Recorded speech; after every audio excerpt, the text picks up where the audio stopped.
Hello and Happy New Year. I'm Mike Gonzalez with Green Vigilante Media. Today we're interviewing Dr. Margaret Flowers.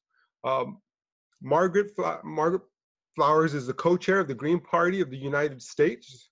She's a national committee delegate in Maryland, and she's Maryland Green Party she's on the Maryland Green Party Coordinating Committee. She is a she was a practicing doctor. Her education started in Georgetown University with a BS in biology. She graduated from the University of Maryland School of Medicine with an MD. She completed her residency in pediatrics at Johns Hopkins Hospital. And from 1994 to 2007, she was a pediatrician. From 2007 to present, she advocates for healthcare and economic policy. Also, she ran in 2016 for U.S. Senate in Maryland as a Green Party candidate. Dr. Flowers, thank you for the interview and thank you for being here. Sure, thanks for inviting me, Mike. So I wanted to talk to you today about your advocacy for single-payer healthcare. First, can you tell us what happened in your practice that led you to advocate for single payer? Sure. Well, it was really a series of things. Starting when I, got out of residency and began practicing, I was constantly running into the insurance companies as an obstacle to the care that my patients needed. For instance, I would admit a patient to the hospital, and they would say how many days the patient could stay in the hospital, and it wasn't always consistent with what was needed by the patient. So we were having to fight, when patients weren't ready to go home, and they would try to dictate the care they could get. And then in private practice, it was even worse. You write a prescription and then you have to fight with the insurance company for your patient to get authorization for that. And it's pushing medicine in this direction where physicians have less and less time to spend with patients, and more paperwork and a lot of frustration.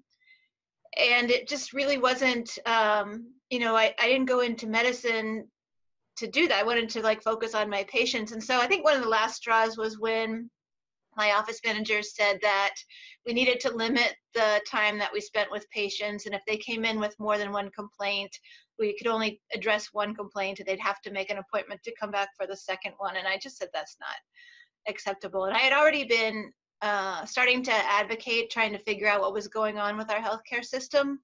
And so at that point, I felt like I could be more effective if I just really focused full time on trying to change the system, because that was, to me, the only way that we were going to solve this problem. Wow, that's an incredible leap of faith to quit your practice and advocate for single payer full time. Opponents of single payer often say that we're going to be left to death panels, but it seems like the insurance companies are the ones deciding to deny care. Is that how you see it? Well, absolutely. It's not just how I see it. If you look, around the world or even here in the United States, comparing the different systems that we have, because we have a fully socialized system through the Veterans Administration, we have a kind of a single payer system where it's financed, through taxes, through Medicare for our elderly and people with disabilities. And then we have our private insurance system, and it's absolutely the private insurance system whose goal is not to pay for health care. They make decisions that, impact people's lives all the time. How many times do you see patients with chronic diseases that can't afford their insulin, patients that, are rationing their high blood pressure pills? We know of people who, when they get cancer, decide to commit suicide or not get treatment so they don't bankrupt their families. None of this happens in other wealthy nations that have universal healthcare systems. The United States is the abnormal one. And with all of this, we're still spending more than twice as much as other countries are spending on healthcare, and they have better health outcomes than we do. So it's absolutely the insurance companies. And people should remember that health insurance companies are largely financial instruments.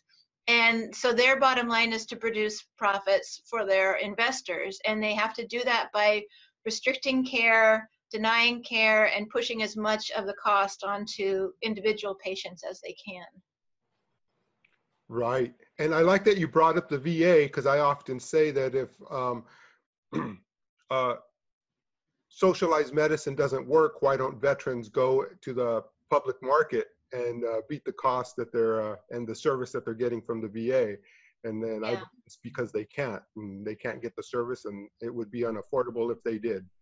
Yeah, in fact, they're fighting to protect it from being privatized. And there's a good argument for us going to a fully socialized system, because the for-profits have really developed monopolies now at all levels. They're taking over all parts of our healthcare system, and it's causing huge problems and lower quality care. Right. So in your activism for single payer, you were arrested a couple of times, once at the Senate roundtable on health insurance for speaking up for single payer. And again, you wanted to deliver a letter to President Obama. I believe you were in front of the White House. Do you think these strong arm tactics are because the insurance lobby is so strong in Washington? Well, so I volunteered as a Congressional Fellow for Physicians for a National Health Program in 2009, 2010, which is when those arrests occurred. And it was absolutely the case that the health law was written by a former insurance executive, Liz Fowler, who was hired by Max Baucus, who was the head of the Senate Finance Committee.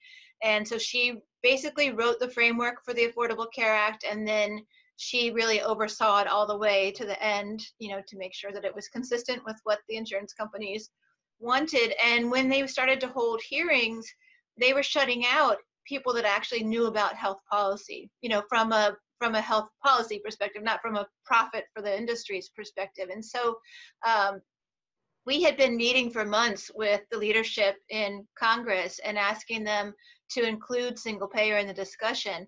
And when we saw that they were shutting us out of the committee hearings, and we had put forth a national expert on healthcare finance to testify in that Senate Finance Committee hearing, we just really didn't have a choice at that point. We either, were going to be shut out of the rest of the process, or we needed to let people know what was happening. And so we knew that that hearing was going to be live on C-SPAN.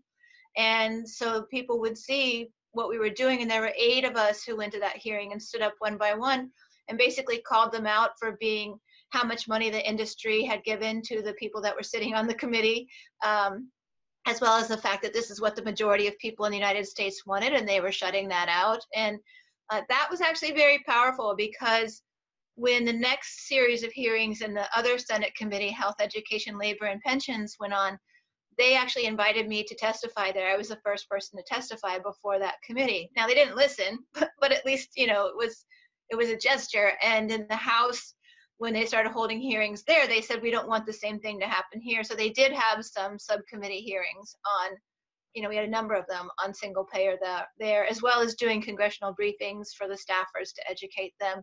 So it kind of got us in the door a little bit. It actually got us to the point where we were able to get a single payer bill to the House of the Senate in December of 2009, to the floor of the Senate in 2009. And that's the first time that any single payer legislation in the United States has been introduced on the floor of either body. So that was just through really pushing, daily being in there, talking to staffers, talking to members, being willing to protest when we needed to protest. There were numerous times when we would go to briefings, and our presence and them knowing that we would speak out kept them from, doing some of the things that they were, some of the lies that they were going to tell, and other things that they were going to do. They knew we were watching them constantly, and that made a difference. Wow, that's excellent. That's a good example where direct action has led to something positive and to some progress for an issue. Yeah. Well, it was the same thing in 2017 with, the changes they wanted to make then. I'm not a fan of the Affordable Care Act. It didn't solve our problem. In fact, it created a lot of problems with more privatization of our healthcare system. When we could have gone to a single payer system back then, and everybody would be covered right now. But when they were trying to take care away from people in the summer of 2017, it was, and I went to some of them, it was, people getting into into the House of Congress and really protesting to stop them from doing that. And we're going to have to do that again if we want to win National Improved Medicare for All. Excellent. Great. That's great information and a great perspective so that we know what to look forward to.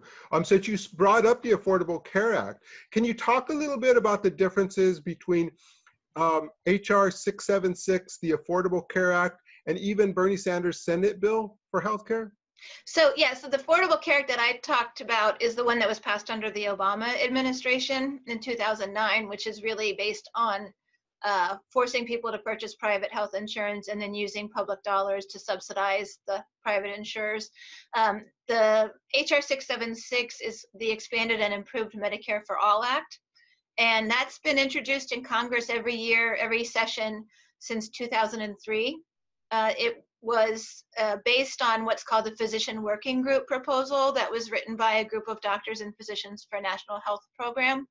And it really is what we consider to be our gold standard piece of legislation. It would create a national single payer system that every person is in. It says every resident in the United States, and that's important. If you're living here, you should be able to get health care. And it would be paid for upfront through taxes. And every health professional would be in it, so people could get care where they want to get the care. If you're traveling, you're still in the system, you can still get care. And it would be comprehensive. It would cover all medically necessary care, including long-term care, which is we have a huge long-term care crisis in the United States because people can't afford long-term care when they need it. And so, so that's our gold standard bill, and that's what we really want to see.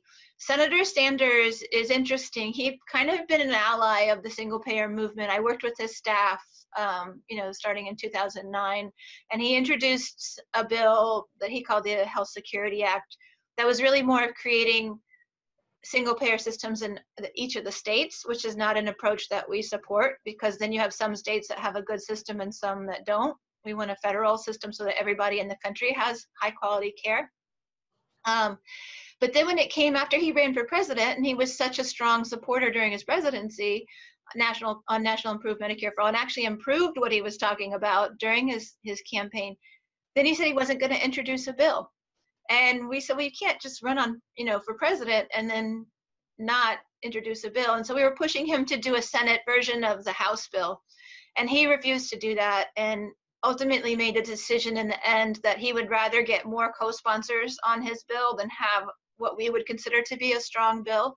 And so his bill that was introduced in September of 2017, a lot of people would argue it's not even a single payer bill. For one thing, it excludes long-term care.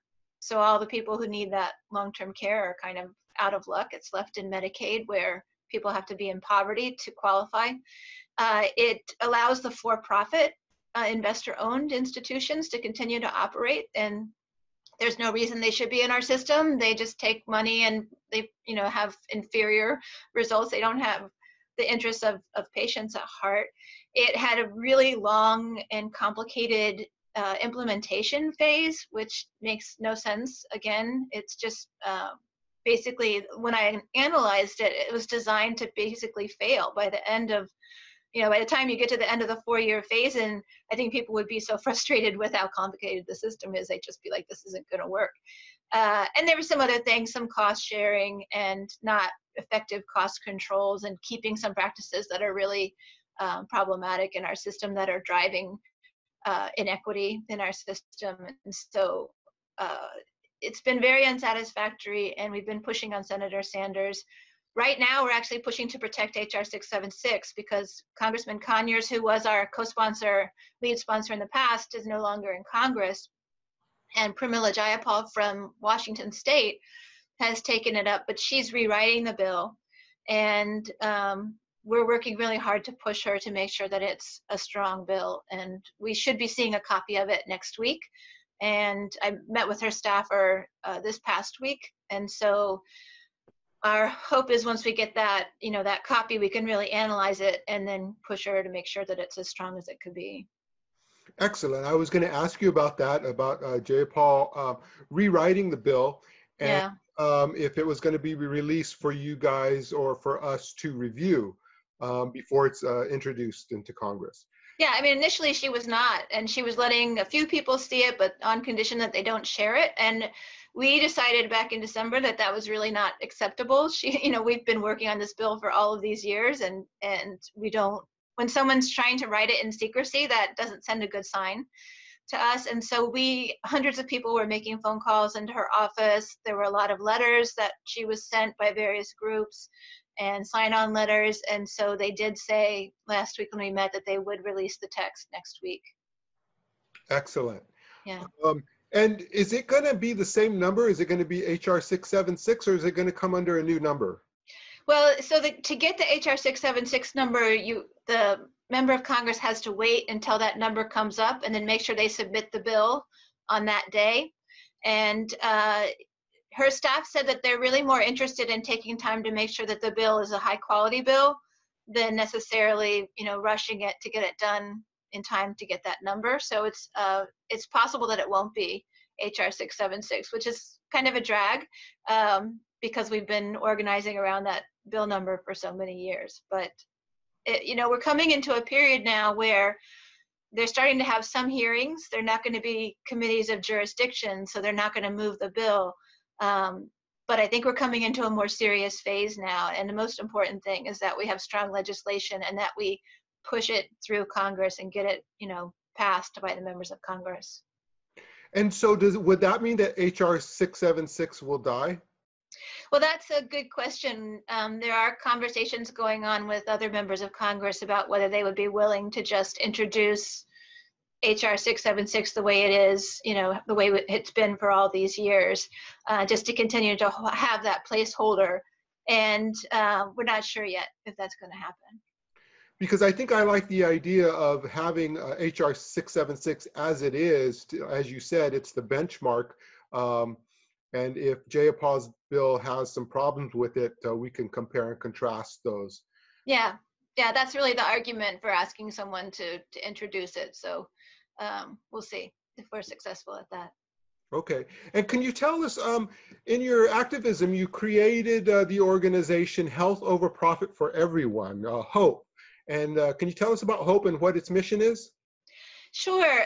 So we've started it in early 2017. We knew that healthcare was going to be coming around again on the agenda. Right after the Affordable Care Act was passed, the sentiment was, well, we have to see if we can make this work.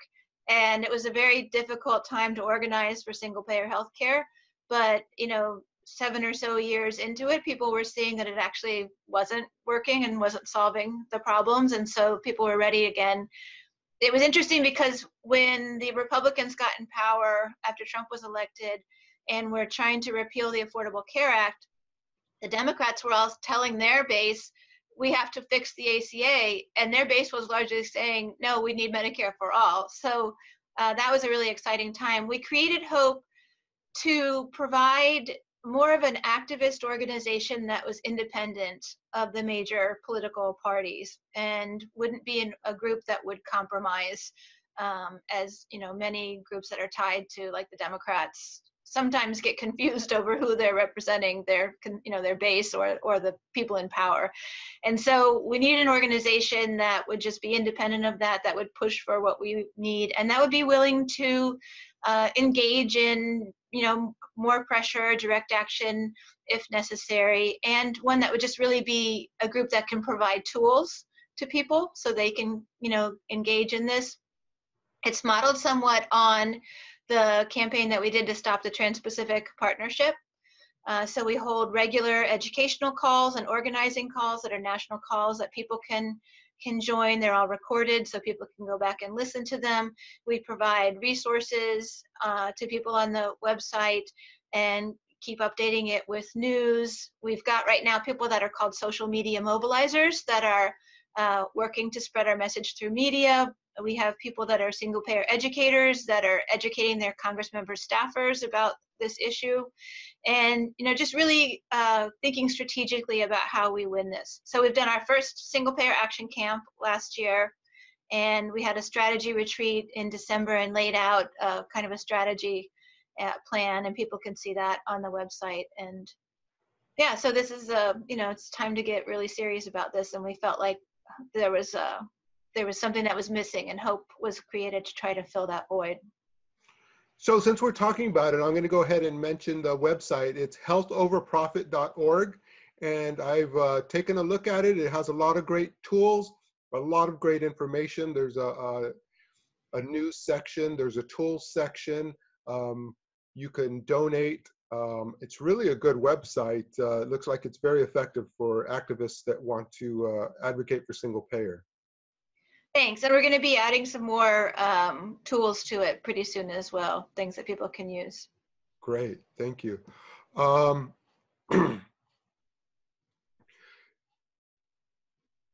So if this bill is introduced, Jayapal's bill, what are the chances for it to be passed into law with this Republican Senate and Donald Trump as president? Yeah, so there are some people who believe we have to elect Democrats to win this. Sure. I'm actually of the belief that, it's when we as a popular movement build enough power and pressure them enough, that's when they're going to pass it. We have to remember that the Democrats largely are not big supporters of National Improved Medicare for All yet. They are moving, for sure, but if you talk to them, they still say things like, well, we want to fix the ACA, or maybe we should start with a public option, or maybe we should just let people buy into Medicare, all these other non-solutions. So it's really when we create that popular power. And that's the same thing that we saw in the fight against the Trans-Pacific Partnership, which was a really huge trade agreement that President Obama was pushing. It was a priority for him. And because we, campaigned relentlessly, we were willing to sit in members of Congress's offices, and we did all kinds of actions, and people were calling them and pressuring them and going to their local offices and going to their town halls and things like that, that it made the Trans-Pacific Partnership so politically toxic that members of both parties were running away from it. Pretty much all the presidential candidates in 2016, with the exception of Gary Johnson of the Libertarians, came out against it. Even Senator Rob Portman from Ohio, who was a former trade ambassador, Republican, and a strong supporter of it, he was forced to come out against it or lose his election. And that's when we won. So, it was actually Trump that helped us win the Trans-Pacific Partnership. So it's really depends on popular power and what we do. That's a great point about the Trans-Pacific Partnership. I'm sorry, the Trans-Pacific Partnership. Oh, yeah, okay. Because I remember campaigning with for Jill Stein at that time, and there were Trump supporters that were also against the TPP. So that's a very good point. And also, I think in the single payer movement, Republican working class still need support for, they still need health care, and they're looking for relief there too. So the Republican leadership may be against it, but I think a lot of the Republican voters could advocate with us and for single payer. So is one of the advantages of introducing the bill to expose individuals, both Republican and Democrat, who actually truly support single payer and aren't just giving us lip service? Right. Yeah.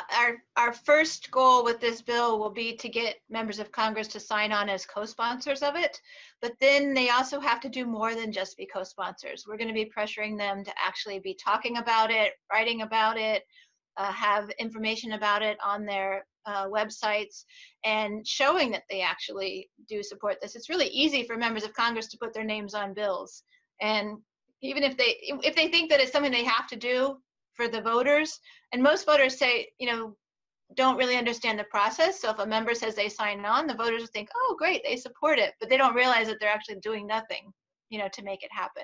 So yeah, it's a tool for us to, get them to show us how much they support it, but also it's a tool for us to start pushing to get it into the committees of jurisdiction, which in the House is House Ways and Means and Energy and Commerce, and get it into a real bill that they can send to the floor of the House and pass. Well, what you're telling me is very inspiring. I feel like we're closer than we've ever been to getting single payer passed. So what do we do as individuals to advocate for single payer? Well, there's lots of things that people can do depending on, what their time and resources are. Every one of us could familiarize ourselves with what it is and talk to people in our community, our friends, our families, our coworkers, let them know that this solution is out there and that, we need to be supporting it. And we have tools, for education on the HOPE website if people want to check that out. We need to understand what's not single payer, all these false solutions they're going to put out there so that we don't get, basically scammed with those. In 2009, it was the public option. People were told that that was going to be a backdoor to single payer. That was totally untrue, but it fooled a lot of people. And, if people have more time, sharing stuff on social media is an easy thing to do. Joining your local single payer group, or if you don't have a local one, we'll help you start one through the HOPE campaign. If you have, even more time, calling your member of Congress, writing to them, visiting them in their office, doing things in the community that show visibility for single payer. We have to kind of build up this momentum. And so having rallies, marches, even during the Trans-Pacific Partnership, people did a lot of just holding signs at heavily trafficked areas or passing out flyers to let people know about this. And we overcame the media blackout of the TPP by doing those types of actions, just getting out into our communities. So there's all sorts of things. And if you go to the HOPE Tools for Action page, you'll find lots of different suggestions there for things that people can do. You can show movies, do movie nights, have teach-ins, all kinds of things. Excellent. Thank you. Is there anything else you want to talk about? Is there anything else I've missed about single payer or healthcare that you need to mention? Well, remember that the Green Party has always been the party that's supported single payer. So that's another thing that folks can do, is support your local Green candidates. We don't get single payer by supporting the parties that don't, support it. No, but really just this is the time, as you said, there's so much momentum in all the years that I've been doing this, of over a decade and a half. I've never seen as much movement as now. And so it's a very exciting time, and I hope everyone will get involved in some way. Yeah, Margaret, I completely agree with you about the Green Party and its upfront advocacy for single payer and against corporatism in general. There's a lot of talk right now about the Green New Deal.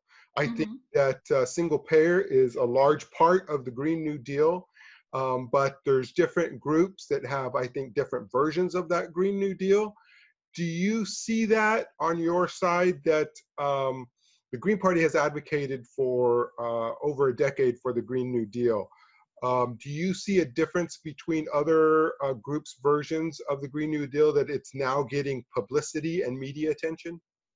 Well, I think one of the really key differences between what the Green Party advocates for, and as you're probably aware, the Green New Deal came from the Global Greens in 2006, and I think Howie Hawkins in New York was one of the first Green candidates here to really make it a major issue.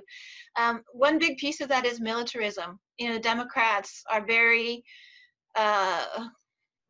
hesitant to take on the military-industrial complex, and it's, the military is one of the biggest users of fossil fuels in the world, and also one of the biggest polluters in the world. And so we can't really deal with this problem if we don't scale down our military. Plus, we're spending now almost 2/3 of our federal discretionary funds on the military, which is ridiculous. That means 1/3 for other things like housing, transportation, education. We need to be cutting our military spending and investing instead and rebuilding our infrastructure, rebuilding our energy economy. Another big piece is that the Green Party believes very strongly in democracy and social justice. And so any solutions that go forward should really be solutions that benefit, especially those who've been harmed the most by our current system. So decentralized energy production, making transportation public, clean, and very affordable, making sure that there's a just transition for workers and that there's job training so people can get jobs in the new energy economy industry, public ownership, public banking to help support it. All these things are part of the Green Party core values and beliefs. And we don't want this to be a capitalist, Green New Deal that just ends up Exxon switching over to now they're going to exploit communities using large scale, renewable energy resources or things like that. We really need to make sure that this is something that is equitable and just. Great. I'm glad you made all of those points. One thing was we're having an action here during the Women's March, and we're marrying up the idea of of single-payer healthcare and an end to our military-industrial complex. And I think for a lot of us who advocate for single-payer, we see the possibility or the obvious transition of spending our tax dollars on single-payer healthcare instead of warfare. So it's such a great point that you made with the Green New Deal and the Green Party's version. And I think there's a lot of fear from the Green Party or people who advocate even outside the Green Party for the Green New Deal that it's going to be corporatized in some way or lead to kind of a false idea or not in the spirit of what we've been advocating for as a party. Yeah. Right. Do you plan to run again? That's a good question. I haven't really thought about it. I was asked to run in 2016 and agreed to do that, but I'm also very active through the work of the Hope Campaign and Popular Resistance, which is our organization. So it all depends on, what makes the most sense and in terms of, of what I'm doing. There's no shortage of things to do, but, possibly we'll see. Because we're not corporately funded, so we're all just doing it on our volunteer time. Are there any websites you want to mention or any organizations you want to promote? Oh, thank you. Yeah, so other than the Hope Campaign, which, as you said, is healthoverprofit.org, our main website is Popular Resistance, popularresistance.org. It's a daily movement news website, and we run a lot of different campaigns, so I encourage people to check that out. It's, articles are posted daily there. And then as far as single payer goes, Physicians for National Health Program, pnhp.org, is another really excellent resource for tools and information about single payer healthcare. And then, of course, go to gp.org and check out the Green Party. Yes, absolutely. I hope everybody's doing that, especially people that are subscribed to my channel anyway. Hey, I appreciate you talking to us. I think you are an incredible voice for the Green Party, and I hope you do run again, and I hope we can support you in any way possible, and even hope to have you back on this program again and talk about either your candidacy or some other campaign that you're working on. Thanks a lot for talking to us, Dr. Flowers. Thank you, Mike.